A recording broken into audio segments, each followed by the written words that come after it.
आगे बढ़ो। तो पढ़ना है दहन के बारे में, ठीक है। दहन और ज्वाला, दहन और ज्वाला। दहन किसे किसे कहते हैं? तो जब किसी पदार्थ में से प्रकाश और उष्मा उत्पन्न होती है तो हम उसे दहन कहते हैं। मतलब क्या हुआ? दहन वह प्रक्रिया है जिसमें वस्तुओं से प्रकाश और उष्मा निकलती है। यह दहन वह प्रक्रिया है जिसमें प्रकाश और उष्मा का उत्सर्जन होता है। इससे सुंदर परिभाषा और क्या हो सकता है ना? इससे सुंदर और परिभाषा क्या हो सकता है? दहन वह प्रक्रिया है, दहन वह प्रक्रिया है जिसमें उष्मा तथा प्रकाश का उत्सर्जन होता है। भैया एक बात जान लो, उष्मा तथा प्रकाश का उत्सर्जन होता है, यह बात तो जान लिया, लेकिन यह बिना ऑक्सीजन के संभव नहीं, बिना ऑक्सीजन के संभव नहीं है, ठीक है। बिना ऑक्सीजन के संभव नहीं है। जैसे कि जब हम कार्बन को ऑक्सीजन की उपस्थिति में जलाते हैं तो कार्बन डाइऑक्साइड बनता है, और इस अभिक्रिया में उष्मा बहुत अधिक मात्रा में उष्मा निकलती है, और उष्मा के साथ बहुत अधिक मात्रा में प्रकाश भी निकलता है। दहन जब भी होगा तो उष्मा और प्रकाश निकलेगा ही निकलेगा। उष्मा और प्रकाश जब तक नहीं निकलेगा तो दहन है ही नहीं, ठीक है। जैसे कि सल्फर को जब ऑक्सीजन में जलाते हैं, सल्फर को जब ऑक्सीजन में जलाते हैं तब सल्फर डाइऑक्साइड बनता है, और इस अभिक्रिया में भी उष्मा और प्रकाश निकलता है। कोई दिक्कत नहीं ना है? ठीक। अब सवाल ये है, यहां से संबंधित एक पद है, क्या? दहनशील पदार्थ। क्या पद है? दहनशील पदार्थ या ज्वलनशील पदार्थ। दहनशील पदार्थ या ज्वलनशील पदार्थ।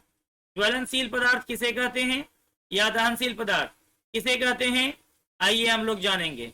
वह पदार्थ जो जलता है, जो जल सकता है, वह पदार्थ जिसका दहन हो सकता है, उसे हम दहनशील या ज्वलनशील पदार्थ कहते हैं। आप लिखिए, दहन में जो पदार्थ जलता है, क्या होता है? हाँ, उसे दहनशील पदार्थ कहते हैं। क्या कहते हैं? दहनशील पदार्थ कहते हैं। इसमें कोई संदेह नहीं है ना। जैसे आप जलाते हैं कागज, क्या जलाते हैं? कागज जलाते हैं। तो कागज यदि जला रहे हैं तो कागज उसमें दहनशील पदार्थ हुआ। लार जला रहे हैं तो लार उसमें क्या हुआ? दहनशील पदार्थ हुआ, ठीक है। समझ रहे हैं बात को? है? लकड़ी जला रहे हैं तो दहनशील पदार्थ क्या हुआ? लकड़ी। समझ में आ रही है बात? इसमें और कोई विशेष बात नहीं ना है। इसके बाद जो बहुत महत्वपूर्ण बात पूछी जाती है वो है दहन के लिए आवश्यक शर्त। दहन के लिए आवश्यक शर्त। दहन के लिए आवश्यक शर्त, ठीक है। 3 बातें ध्यान में रखिएगा। सबसे पहली बात, दहनशील पदार्थ की उपस्थिति। कहे कि जिस पदार्थ को जलाना है वह पदार्थ रहेगा तब ना जलेगा। तो सबसे पहला जो है ये है दहनशील पदार्थ की उपस्थिति, ठीक है। दहन के लिए उपयोग आवश्यक शर्त में, ठीक। दूसरा, ज्वलन ताप की प्राप्ति। क्या होना चाहिए?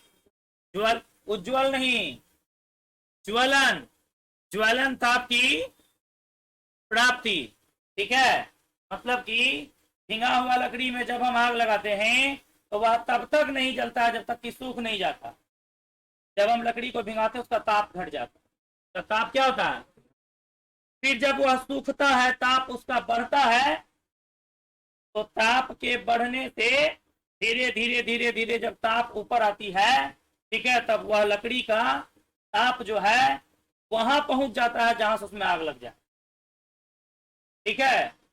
अब यहाँ पर ज्वलन ताप की प्राप्ति को पढ़ने के लिए ज्वलन ताप की प्राप्ति को समझना भी जरूरी है कि ज्वलन ताप किसे कहते हैं। सबसे पहले ज्वलन ताप किसे कहते हैं, सबसे पहले ये जानना जरूरी है। फिलहाल आप जान लीजिए कि ज्वलन ताप की प्राप्ति, ठीक है, उसके बाद ऑक्सीजन की उपस्थिति, ये बात आप जानते ही हैं। इसके बाद हम लोग ज्वलन ताप की ऑक्सीजन की उपस्थिति। अब हम लोग सबसे पहले ये जानेंगे कि ज्वलन ताप किसे कहते हैं। क्या जानेंगे? हाँ, ज्वलन ताप किसे कहते हैं, ठीक है। इसका उत्तर सुनिए, समझ में आ जाएगा, ठीक है। वह न्यूनतम ताप, वह न्यूनतम ताप जिस पर कोई पदार्थ जलना प्रारंभ कर दे। क्या कर दे? जलना प्रारंभ कर दे, उसे उस पदार्थ का ज्वलन ताप कहते हैं। क्या कहते हैं? ज्वलन ताप कहते हैं। क्या बोलते हैं? क्या? जोर से बोलिएगा। हाँ, जो उज्जवल कह रहा है बोला ही नहीं, जो उज्जवल कह रहा था ना बोला ही नहीं, ठीक है। बोला था क्या? हाँ, ज्वलन ताप मतलब जिससे जो वह न्यूनतम, कम से कम इतना ताप किसी वस्तु में होना चाहिए कि उसमें आग लगाओ तो लग जाए। अगर आग लगाने में आग जला करके आग लगा रहे हो किसी वस्तु में और आग पकड़ने में 1 मिनट लग गया, तो समझना 1 मिनट उस वस्तु को सूखने में लग गया। सीधा साधा सा लॉजिक है। अगर वस्तु भींगा रहेगा तो ताप कम हो जाए, ताप कम होगा तो आग नहीं लगेगी। आग लगने के लिए 3 आवश्यक शर्त है। पहला, ज्वलनशील पदार्थ की उपस्थिति, मतलब लकड़ी जिसको तुम जलाना चाहते हो वो होना चाहिए। दूसरी बात, ज्वलन ताप की प्राप्ति, जो लकड़ी तुम लाए हो वह सूखा हुआ होना चाहिए, ठीक है। और तीसरी बात, ऑक्सीजन की उपस्थिति। ऑक्सीजन नहीं मिलेगा, क्या नहीं होगा? आग नहीं जलेगा। क्या नहीं जलेगा? आग नहीं जलेगा। क्या नहीं जलेगा? आग। तो ये हो गया 1 2 3 हो गया ना। दहनशील दहन के लिए आवश्यक शर्त हो गया, ज्वलनताप हो गया, ठीक है। इसके बाद आपको जो आएगा वो है ज्वाला। क्या है? ज्वाला, ठीक है।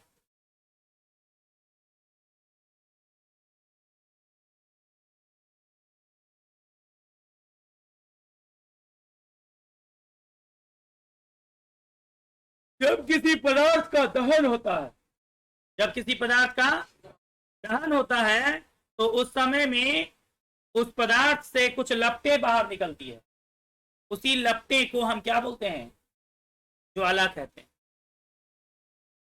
ठीक है। लिखेंगे, दहन के दौरान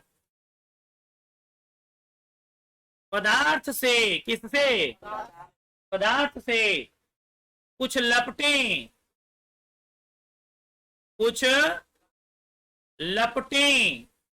निकलती है जिसे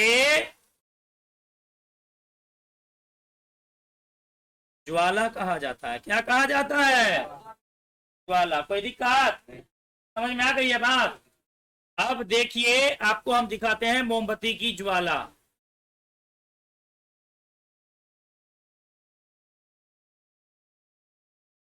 देख रहे हैं, यही बहुत महत्वपूर्ण बात है। इसी में से ऑब्जेक्टिव पूछा जाता है। इसको पढ़ाने के साथ ही आपका चैप्टर खत्म हो जाए, 10th वाले, ठीक है। ये आपका मोमबत्ती है। क्या है ये? मोमबत्ती। इस मोमबत्ती की ज्वाला में आपको कितना रंग दिख रहा है? है? हमको तो 3 दिख रहा है। ठीक है, हमको तो 3 दिख रहा है।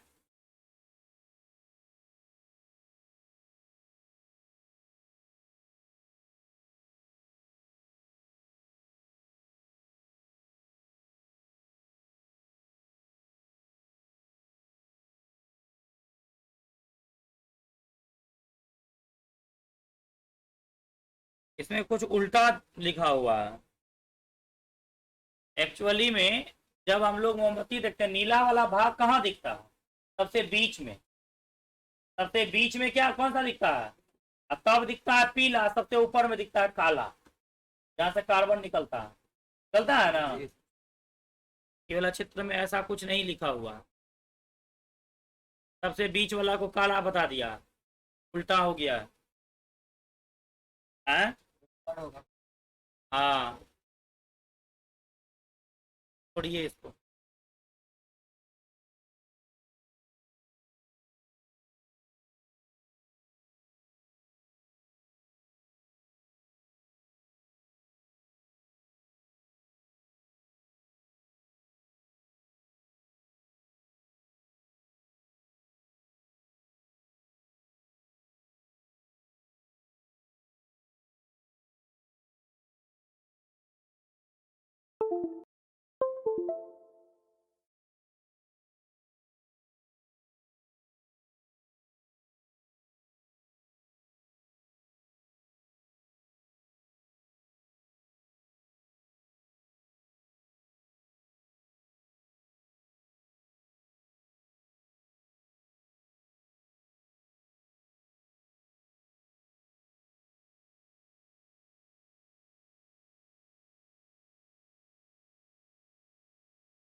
देखो, है ना?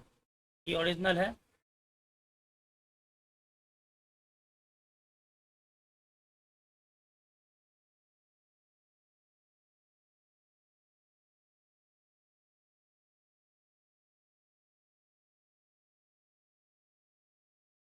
ना? बीच वाला भाग क्या है? नीला है। यहाँ वाला भाग जहाँ पे जल रहा है मोमबत्ती, यहाँ वाला भाग, ये ना बीच वाला भाग है, यही भाग नीला है ना? और बीच वाला भाग देखिए क्या है? बीच वाला भाग क्या है? पीला है ना? ये वाला भाग। सबसे ऊपर वाला भाग जो निकलेगा वो कौन सा होगा? काला। अब हम आपको बताते हैं कि ये नीला क्यों होता है, ठीक है, और ये पीला क्यों होता है, और ये काला क्यों होता है। सबसे पहली बात, यहां पर जो है ऑक्सीजन पहुंच ही नहीं पाता है, बहुत कम ऑक्सीजन नहीं पहुंच पाता। आप मोमबत्ती के बीच वाले भाग में अगर दिया सलाई को ले जाइएगा तो वहां पर नहीं जलता है दिया सलाई, फटता नहीं है, कुछ नहीं होता, वहां नहीं जलेगा। काठी ले जाओगे ना, जहाँ पे धागा रहता है वहां काठी ले जाओगे तो वहां नहीं जलेगा, काठी नहीं जलेगा वहां पे। जलेगा कहाँ? ऊपर में काला वाला भाग में, चाहे नीला वाला भाग में, पीला वाला भाग में। ठीक है, ये भाग आपका पीला इसलिए है क्योंकि यहाँ पे ऑक्सीजन की आंशिक मात्रा पहुंचती है, ठीक है, इसलिए यहाँ पर आंशिक दहन हो पाता है यहाँ पे, इसलिए यह भाग पीला दिखता है। और सबसे ऊपर वाला जो भाग होता है ना, यहाँ वाला, ये काला दिखता है। काहे? यहाँ पर ऑक्सीजन पर्याप्त मात्रा में पाई जाती है, यह दहन पूर्ण दहन का क्षेत्र होता है। यहाँ का ताप तुमको सबसे कम होगा, यहां का ताप तुमको ज्यादा होगा और यहां का ताप तुमको सबसे ज्यादा होगा, सबसे ज्यादा। ठीक है, यही बात तुमको दहन में पढ़नी है बस। ठीक है ना। उसके बाद है द्रवीभूत पेट्रोलियम गैस। ठीक है, द्रवीभूत पेट्रोलियम गैस के बारे में आप जान लीजिए कि यह जो है ब्यूटेन, प्रोपेन और एथेन का मिश्रण होता है। किसका किसका? ब्यूटेन, प्रोपेन और एथेन का मिश्रण होता है। और सबसे ज्यादा इसमें लेकिन रहता है एथेन। क्या रहता है इसमें? सबसे ज्यादा क्या रहता है? एथेन रहता है। इस बात को ध्यान में रखना है। यह गैस द्रव के रूप में पाया जाता है। ठीक है, इसलिए इसको हम पाया नहीं जाता। इस गैस को द्रव के रूप में रखा जाता है। प्रेशर देकर के सिलेंडर में डाल करके उसका प्रेशर बढ़ा दिया जाता है तो वह द्रव बन जाता है। इसको द्रवीभूत पेट्रोलियम गैस बोला जाता है। इस गैस में किसी भी प्रकार की गंध नहीं होती। ठीक है, जो हम लोग घर में बनाते हैं खाना, उस गैस में किसी भी प्रकार की गंध पहले से नहीं होती है। लेकिन यह गैस इतना ज्यादा खतरनाक होता है, इतना ज्यादा खतरनाक होता है कि अगर यह रिस जाएगा, उस दौरान यदि तुम दिया सलाई जला दोगे तो तुम्हारे शरीर में आग लग जाएगा, मर सकते। इसीलिए यह जब रिसे तो पता चल जाए, इसलिए इसमें एक तरह का सेंट मिलाया जाता है, दुर्गंध मिलाया जाता है इसमें। तो दुर्गंध का नाम है एथिल मरकैप्टेन। क्या नाम है? एथिल मरकैप्टेन। वीवीआई ऑब्जेक्टिव है, आता है ये। एथिल मरकैप्टेन नाम का एक दुर्गंध एलपीजी गैस में मिलाया हुआ रहता है, जिसके कारण ही वह गैस दुर्गंधित होता है। ठीक है, उसकी अपनी कोई गुण नहीं है कि वह महके, लेकिन वह इतना ज्यादा खचरा है कि जब घर से निकलेगा तो कितनों के घर को उजाड़ देगा, कोई गारंटी नहीं। इसीलिए उस खचरा में एक तरह का सेंट डाल दिया गया है कि जैसे ही तुम घर से निकलो तो लोगों को पता चल जाएगा कि तुम निकल गए। तो उसमें एक तरह का एथिल मरकैप्टेन नामक गैस मिला दिया, दुर्गंध मिला दिया। ठीक है, इसी के साथ यह चैप्टर आपका खत्म हो जा रहा है। ठीक है, बहुत जल्द इसका टेस्ट हो जाएगा। आप इस चैप्टर को तैयार करके रखिए। ठीक है।